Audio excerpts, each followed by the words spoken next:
Everyone welcome to highway exam. शुरू करते हैं 5 दिसंबर के महत्वपूर्ण current affairs. Question number first है, हाल ही में EIU द्वारा जारी कॉस्ट ऑफ लिविंग इंडेक्स 2021 के अनुसार दुनिया का सबसे महंगा शहर कौन सा है। तो EIU इसकी फुल फॉर्म होती है EIU की इकोनॉमिस्ट इंटेलिजेंस यूनिट के द्वारा जारी कॉस्ट ऑफ लिविंग इंडेक्स 2021 के अनुसार दुनिया का सबसे महंगा शहर है Tel Aviv. Answer option number B. कौन सा है? तेल अवीव दुनिया का सबसे महंगा शहर है। Answer option number B. Tel Aviv Israel का एक तटीय शहर है। तेल अवीव किस देश में पड़ता है? तो इजराइल, जो इजराइल देश है उसका एक तटीय शहर है तेल अवीव। और इसे कॉस्ट ऑफ लिविंग इंडेक्स जो हाल ही में इकोनॉमिस्ट इंटेलिजेंस यूनिट अर्थात EIU द्वारा जारी किया गया उसमें सबसे महंगा शहर घोषित किया गया रहने के हिसाब से, यानी रहने योग्य है। और दूसरे नंबर पर पेरिस है। दूसरा सबसे महंगा जो शहर है वो पेरिस है। तीसरा है सिंगापुर, तीसरे नंबर पर सिंगापुर है। और सबसे सस्ता शहर रहने योग्य सबसे सस्ता शहर जो बताया गया है वो बताया गया है सीरिया की राजधानी दमस्कस। दुनिया का सबसे सस्ता शहर रहने योग्य है सीरिया की राजधानी दमस्कस है। और सबसे महंगा शहर इजराइल का तेल अवीव को घोषित किया गया है। Answer option number B. बात है ये इजराइल की, तो इजराइल की राजधानी क्या है? इजराइल की राजधानी यरूशलेम है। इजराइल की मुद्रा न्यू शेकेल है, इजराइल की मुद्रा है। इजराइल की संसद का नाम दानेसेट है। इजराइल की संसद का नाम, इजराइल के प्रधानमंत्री नेफ्ताली बेनेट, ये इजराइल के प्रधानमंत्री हैं। तो इजराइल के शहर तेल अवीव को दुनिया का सबसे महंगा शहर घोषित किया गया है। और दूसरे नंबर पर पेरिस, तीसरे नंबर पर सिंगापुर रहा। किसके अनुसार? तो इकोनॉमिस्ट इंटेलिजेंस यूनिट के अनुसार, जिसका मुख्यालय EIU का मुख्यालय कहाँ पर है? लंदन में है। नेक्स्ट क्वेश्चन है, हाल ही में फॉर्चून इंडिया द्वारा जारी भारत की 50 सबसे शक्तिशाली महिलाओं की सूची में प्रथम स्थान पर किस महिला को रखा गया है? तो हाल ही में फॉर्चून इंडिया द्वारा जारी भारत की 50 सबसे शक्तिशाली महिलाओं की सूची में नंबर 1 है निर्मला सीतारमण को रखा गया है। Answer option number C. Bharat की वित्त मंत्री, वित्त और कॉरपोरेट मामलों की मंत्री निर्मला सीतारमण को भारत की सबसे ताकतवर महिला बताया गया है फॉर्चून इंडिया की रिपोर्ट 2021 के अनुसार। दूसरे नंबर पर नीता अंबानी को रखा गया है। दूसरे नंबर पर नीता अंबानी है। तीसरे नंबर पर सौम्या स्वामीनाथन, ये तीसरे नंबर पर नहीं है सौम्या स्वामीनाथन। चौथे नंबर पर किरण मजूमदार शो को रखा गया है। किरण मजूमदार शो चौथे नंबर पर नहीं। तो पहले नंबर पर फॉर्चून इंडिया द्वारा जारी भारत की 50 सबसे शक्तिशाली महिलाओं में टॉप पर रही है Nirmala Sitharaman. Answer option number C. Next question है, हाल ही में किस राज्य ने विद्या दिवेना योजना के लिए 686 करोड़ रुपए की जारी किए हैं? तो हाल ही में किस राज्य ने विद्या दिवेना योजना के लिए 686 करोड़ रुपए जारी किए हैं? तो ये क्या? आंध्र प्रदेश ने। Answer option number D. किस सरकार के द्वारा किए गए? आंध्र प्रदेश सरकार के द्वारा विद्या दिवेना योजना के लिए 686 करोड़ रुपए के पैकेज की घोषणा की गई है। बात आई आंध्र प्रदेश की, तो आंध्र प्रदेश से संबंधित कुछ महत्वपूर्ण फैक्ट देख लेते हैं जो हाल ही में हुए हैं। IPF स्मार्ट पुलिसिंग इंडेक्स जारी किया गया था हाल ही में। IPF कौन सा? IPF पुलिसिंग स्मार्ट इंडेक्स जारी किया गया। इसमें सर्वश्रेष्ठ जो पुलिस घोषित की है वो आंध्र प्रदेश की थी। तो सर्वश्रेष्ठ जो राज्य था इसमें IPF police smart policing index 2021 में जो जारी किया गया उसमें सर्वश्रेष्ठ हमारा राज्य आंध्र प्रदेश को घोषित किया गया था। IPF स्मार्ट पुलिसिंग इंडेक्स में सर्वश्रेष्ठ समुद्री राज्य का पुरस्कार भी आंध्र प्रदेश को दिया गया हाल ही में। सर्वश्रेष्ठ समुद्री राज्य का पुरस्कार भी आंध्र प्रदेश को दिया गया हाल ही में। आंध्र प्रदेश भारत की पहली पशु एम्बुलेंस सेवा ये भी आंध्र प्रदेश में शुरू की गई थी। भारत की पहली पशु एम्बुलेंस सेवा भी आंध्र प्रदेश में शुरू की गई है। विश्व का पहला मोबाइल वाटर जो शुरू किया गया वो आंध्र प्रदेश के विशाखापट्टनम में विश्व का पहला मोबाइल वाटर सेवा शुरू की गई है। आंध्र प्रदेश के विशाखापट्टनम में शुरू की गई। आंध्र प्रदेश में हाल ही में आंध्र प्रदेश को विश्व बैंक ने, किसने? वर्ल्ड बैंक ने आंध्र प्रदेश को स्कूली शिक्षा में गुणवत्ता के सुधार के लिए $250 मिलियन का ऋण भी प्रदान किया था। $250 मिलियन का ऋण प्रदान किया था विश्व बैंक ने आंध्र प्रदेश को शैक्षिक गुणवत्ता में सुधार के लिए। आंध्र प्रदेश ने हाल ही में ग्रीन यानी टैक्स लगाने के लिए, मोटरों पर ग्रीन टैक्स लगाने के लिए मोटर वाहन अधिनियम यानी 2021 पारित किया है। मोटर वाहन अधिनियम 2021 भी पारित किया गया है आंध्र प्रदेश के द्वारा। किसके द्वारा? आंध्र प्रदेश के द्वारा पारित किया गया। मोटर वाहन अधिनियम 2021 को पारित किया गया है आंध्र प्रदेश के द्वारा। आंध्र प्रदेश 2 अक्टूबर सन 1953 को भारत का राज्य बना था और भाषाई आधार पर गठित होने वाला भारत का पहला राज्य है आंध्र प्रदेश। आंध्र प्रदेश की वैसे तो 3 राजधानी है, लेकिन हाल ही में आंध्र प्रदेश सरकार ने अपनी 3 राजधानियों वाला जो विधेयक था उसको रद्द करने का निर्णय लिया था। आंध्र प्रदेश के जो राज्यपाल हैं उनका नाम क्या है? विश्वभूषण हरिचंदन। यह आंध्र प्रदेश के राज्यपाल हैं जिन्हें कलिंग रत्न पुरस्कार 2021 से सम्मानित किया गया था। और आंध्र प्रदेश के मुख्यमंत्री हैं जगनमोहन रेड्डी, जिन्हें CM यानी चीफ ऑफ द हमारा Skoch chief of the year 2021 से सम्मानित किया गया था। आंध्र प्रदेश के CM सीएम जगनमोहन रेड्डी को। तो आंध्र प्रदेश की सरकार ने विद्या दीवेना योजना के लिए 686 करोड़ रुपए की हमारा पेशकश की है। Answer option number D. Next question है, हाल ही में विश्व विकलांग दिवस कब मनाया गया, अर्थात वर्ल्ड हमारा विकलांग डे कब मनाया गया। तो प्रत्येक वर्ष 3 दिसंबर को मनाया जाता है। Answer option number C. प्रत्येक वर्ष 3 दिसंबर को विश्व विकलांग दिवस के रूप में मनाया जाता है और विकलांगता के प्रति जागरूकता फैलाने के लिए ये दिवस प्रत्येक वर्ष यूएनओ के द्वारा मनाया जाता है। 2021 में इसकी थीम है विकलांग व्यक्तियों का नेतृत्व और भागीदारी। विकलांग व्यक्तियों का नेतृत्व और भागीदारी 2021 में विश्व विकलांग दिवस की थीम है, अर्थात leadership and partnership of persons with disability ये इसकी थीम रही है। क्या रही है, यानी leadership and participation of persons with disabilities, ये यानी कि विकलांग व्यक्तियों का नेतृत्व और भागीदारी 2021 में थीम है।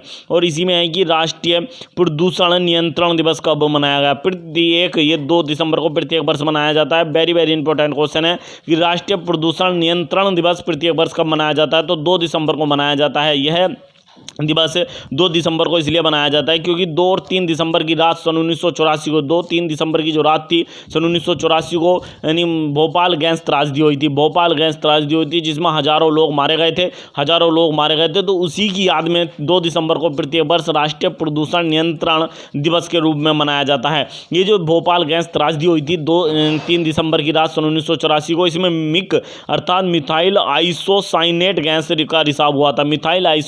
गैस का रिसाव हुआ था जिससे हजारों लोग मारे गए थे। तो ये जो यानी कि इसकी 37वीं वर्षगांठ थी, ये जो 2 दिसंबर को मनाई, इसकी 37वीं भोपाल गैस त्रासदी की 37वीं वर्षगांठ पर बनाया गया राष्ट्रीय प्रदूषण नियंत्रण दिवस 2 दिसंबर को प्रत्येक वर्ष मनाया जाता है। वेरी वेरी इंपॉर्टेंट क्वेश्चन है। नेक्स्ट क्वेश्चन है, हाल ही में अंतर्राष्ट्रीय मुद्रा कोष की नई डिप्टी मैनेजिंग डायरेक्टर के रूप में किसे नियुक्त किया गया है। तो हाल ही में अंतर्राष्ट्रीय मुद्रा कोष अर्थात IMF इंटरनेशनल मॉनेटरी फंड की नई डिप्टी मैनेजिंग डायरेक्टर के रूप में नियुक्त किया गया हमारा गीता गोपीनाथ को। Answer option number A, Gita Gopinath को नियुक्त किया गया है। Answer option number A, Gita Gopinath भारतीय मूल की हैं और इन अंतर्राष्ट्रीय मुद्रा कोष की नई डिप्टी मैनेजिंग डायरेक्टर के रूप में नियुक्त किया गया है। बात है अंतर्राष्ट्रीय मुद्रा कोष की। अंतर्राष्ट्रीय मुद्रा कोष की स्थापना सन 1945 में की गई थी। अंतर्राष्ट्रीय मुद्रा कोष का मुख्यालय वाशिंगटन DC में है। अंतर्राष्ट्रीय मुद्रा कोष की जो वर्तमान में अध्यक्ष हैं वो क्रिस्टलिना जॉर्जिएवा हैं। और ये कहाँ से हैं, क्रिस्टलिना जॉर्जिएवा बुल्गारिया की रहने वाली हैं क्रिस्टलिना जॉर्जिएवा। अंतर्राष्ट्रीय मुद्रा कोष में सदस्य देशों की बात करेंगे तो 190 सदस्य देश हैं अंतर्राष्ट्रीय मुद्रा कोष में, और 190वां जो देश बना था अंडोरा, 190वां अंतर्राष्ट्रीय मुद्रा कोष का अध्यक्ष बना था, सदस्य बना था। नेक्स्ट क्वेश्चन है, यहाँ आप देख सकते हैं यह है गीता गोपीनाथ। नेक्स्ट क्वेश्चन है, हाल ही में भारतीय पर्यटन विकास निगम के नए अध्यक्ष के रूप में किसे नियुक्त किया गया है। तो हाल ही में भारतीय पर्यटन विकास निगम अर्थात ITDC के नए अध्यक्ष के रूप में नियुक्त किया गया है संबिता पात्रा को। आंसर ऑप्शन नंबर ए, संबिता पात्रा को नियुक्त किया गया है। संबिता पात्रा बने हैं भारतीय पर्यटन विकास निगम अर्थात ITDC के नए अध्यक्ष, जबकि जी कमल वर्धन राव को प्रबंध निदेशक बनाया गया है। भारतीय पर्यटन विकास निगम का जी कमल वर्धन राव जो है उन्हें प्रबंध निदेशक अर्थात MD बनाया गया है, जबकि संबिता पात्रा को अध्यक्ष बनाया गया है भारतीय पर्यटन विकास निगम का। आप देख सकते हैं यह है संबिता पात्रा।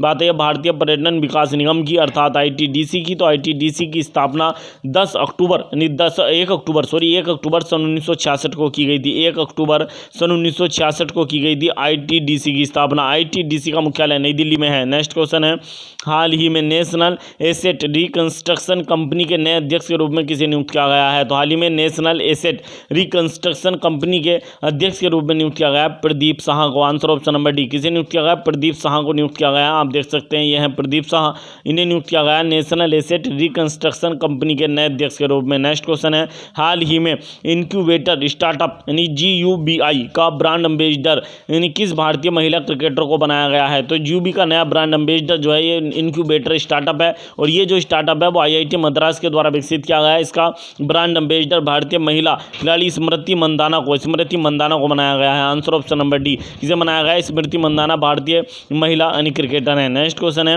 हाल ही में किस बैंक ने महिलाओं के लिए बचत योजना महिला मित्र प्लस के नाम से लॉन्च की है। तो हाल ही में किस बैंक ने महिलाओं के लिए एक बचत योजना लॉन्च की है जिसका नाम है महिला मित्र प्लस। तो ये लॉन्च किया फेडरल बैंक ने। आंसर ऑप्शन नंबर ए, किसने लॉन्च किया, फेडरल बैंक ने महिला मित्र प्लस नामक एक बचत योजना महिलाओं के लिए लॉन्च की है। बात है फेडरल बैंक की। फेडरल बैंक की स्थापना 23 अप्रैल सन 1931 को की गई थी। फेडरल बैंक की स्थापना की गई थी 23 अप्रैल सन 1931 को। फेडरल बैंक का मुख्यालय अलापुइया, केरल के अलापुइया में फेडरल बैंक का मुख्यालय है। फेडरल बैंक के प्रबंध निदेशक और सीईओ कौन है? तो श्याम श्रीनिवासन ये फेडरल बैंक के प्रबंध निदेशक और सीईओ अर्थात मुख्य कार्यकारी अधिकारी हैं।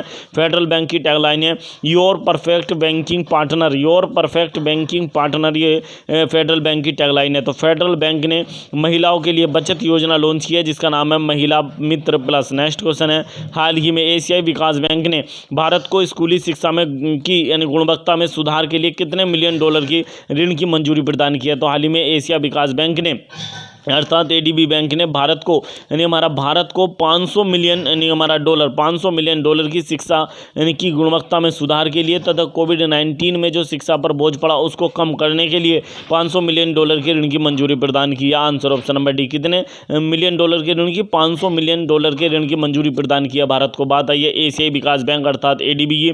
तो एशियाई विकास बैंक एशियन डेवलपमेंट बैंक की स्थापना सन 1966 में की गई थी। एशियन डेवलपमेंट बैंक का मुख्यालय मनीला फिलीपींस की राजधानी मनीला में है। एशियन डेवलपमेंट बैंक के वर्तमान में जो अध्यक्ष है मतसुगु असाकाबा ये जापान के हैं। और एशियन डेवलपमेंट बैंक के सदस्य देशों की बात करेंगे तो 68 सदस्य देश हैं एशियन डेवलपमेंट बैंक के। नेक्स्ट क्वेश्चन है हाल ही में उत्तर प्रदेश के किस शहर में दूरदर्शन केंद्र के अर्थ स्टेशन का उद्घाटन किया गया है? तो हाल ही में उत्तर प्रदेश के किस शहर में दूरदर्शन केंद्र के अर्थ स्टेशन का उद्घाटन किया गया? तो ये किया गया गोरखपुर में।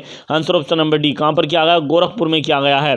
बात आई है उत्तर प्रदेश की। तो उत्तर प्रदेश 24 जनवरी सन 1950 को भारत का राज्य बना था उत्तर प्रदेश की, इसलिए तो अपना स्थापना दिवस 24 जनवरी को मनाया जाता है। उत्तर प्रदेश की राजधानी लखनऊ है। उत्तर प्रदेश के राज्यपाल कौन है? तो आनंदीबेन पटेल उत्तर प्रदेश की राज्यपाल है। उत्तर प्रदेश के उत्तर प्रदेश के मुख्यमंत्री योगी आदित्यनाथ हैं। ये जो दूरदर्शन केंद्र अर्थ स्टेशन बनाया गया है गोरखपुर में उत्तर प्रदेश के, इसका उद्घाटन केंद्रीय सूचना एवं प्रसारण मंत्री अनुराग सिंह ठाकुर व योगी आदित्यनाथ ने मिलकर किया है। तो आंसर है option number D. Next question है हाल ही में किस उद्योगपति को असम राज्य का सर्वोच्च नागरिक राज्य पुरस्कार असम वैभव से सम्मानित किया गया है? तो हाल ही में किस उद्योगपति को असम राज्य का सर्वोच्च नागरिक सम्मान है जिसका नाम है राज्य पुरस्कार है असम वैभव से सम्मानित किया गया है? तो किया गया रतन टाटा को। आंसर ऑप्शन नंबर ए रतन टाटा को सम्मानित किया गया। हाल ही में असम के मुख्यमंत्री हिमंत बिस्वा शर्मा के द्वारा रतन टाटा को असम वैभव यानी सम्मान से सम्मानित किया गया। रतन टाटा ने असम राज्य में कैंसर देखभाल के लिए बहुत बड़ा कार्य किया है, तो इसलिए असम के सबसे सर्वश्रेष्ठ राज्य पुरस्कार असम वैभव से रतन टाटा को सम्मानित किया गया है। आंसर ऑप्शन नंबर ए। असम की बात आई तो असम 26 जनवरी सन 1950 को भारत का राज्य बना था। असम की राजधानी दिसपुर है। असम के राज्यपाल प्रोफेसर जगदीश मुखी हैं और असम के मुख्यमंत्री हिमंत बिस्वा शर्मा ये असम के मुख्यमंत्री हैं। नेक्स्ट क्वेश्चन है हाल ही में बंगाल की खाड़ी में चक्रवाती तूफान जवाद आया, यह नाम किस देश ने दिया है? तो हाल ही में बंगाल की खाड़ी में उठने वाला चक्रवात उठ रहा है, ये इसका नाम है जवाद। तो ये किस देश के द्वारा नाम दिया गया है? चक्रवाती तूफान है, तो ये दिया है सऊदी अरब ने। Answer option number B. Jawad नामक चक्रवाती तूफान ये सऊदी अरब ने जवाद इसको नाम दिया है। ये जो चक्रवात है ये पश्चिम बंगाल, आंध्र प्रदेश और उड़ीसा के कुछ हिस्से को प्रभावित करेगा और ये आया है बंगाल की खाड़ी में बना है ये चक्रवाती तूफान जवाद और इसका नाम दिया है सऊदी अरब ने। बात करें चक्रवाती तूफानों की तो हाल ही में कुछ अन्य चक्रवाती तूफान आए थे जैसे यास।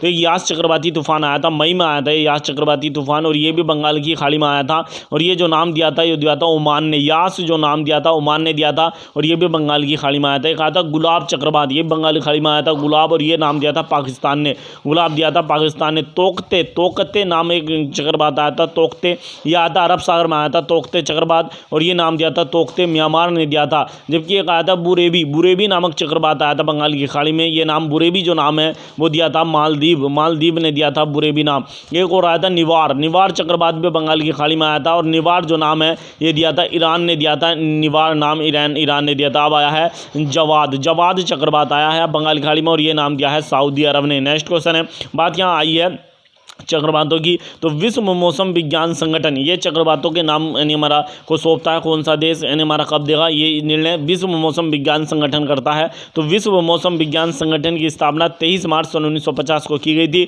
इसलिए प्रत्येक वर्ष 23 मार्च को विश्व मौसम विज्ञान दिवस के रूप में मनाया जाता है। विश्व मौसम विज्ञान संगठन का मुख्यालय जिनेवा में है और विश्व मौसम विज्ञान संगठन के वर्तमान में अध्यक्ष डेविड ग्रिम्स ये विश्व मौसम विज्ञान संगठन के यानी कौन है अध्यक्ष हैं। तो विश्व मौसम विज्ञान संगठन क्वेश्चन यानी हमारा ये बताता है कि कौन सा देश कौन से चक्रवात का नाम देगा। तो ये चक्रवात जवाद आया है बंगाली खाड़ी में और इसका नाम दिया है सऊदी अरब ने। नेक्स्ट क्वेश्चन है, हाल ही में वाल्ट डिज्नी ने पहली बार किस महिला को अध्यक्ष के रूप में नियुक्त किया है। तो हाल ही में वाल्ट डिज्नी ने यानी पहली बार किस महिला को 98 सालों के इतिहास में, वॉल्ट डिज्नी है इसके 98 साल के इतिहास में पहली महिला अध्यक्ष बनी है सूजन अर्नोल्ड। कौन बनी है आप देख सकते हैं, यह है सूजन अर्नोल्ड बनी है, यानी वाल्ट डिज्नी का 98 साल के इतिहास में पहली महिला अध्यक्ष बनी है। Answer option number A. Next question है, हाल ही में सीमा सुरक्षा बल अर्थात बीएसएफ बॉर्डर सिक्योरिटी फोर्स ने अपना कौन सा स्थापना दिवस 1 दिसंबर 2021 को बनाया है। तो हाल ही में सीमा सुरक्षा बल अर्थात बीएसएफ ने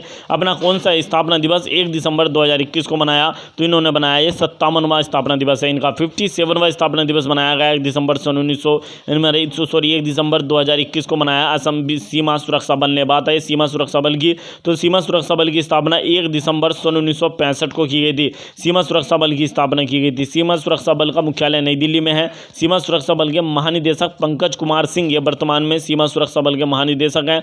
और सीमा सुरक्षा बल का जो ध्येय वाक्य है उसका नाम है जीवन पर्यंत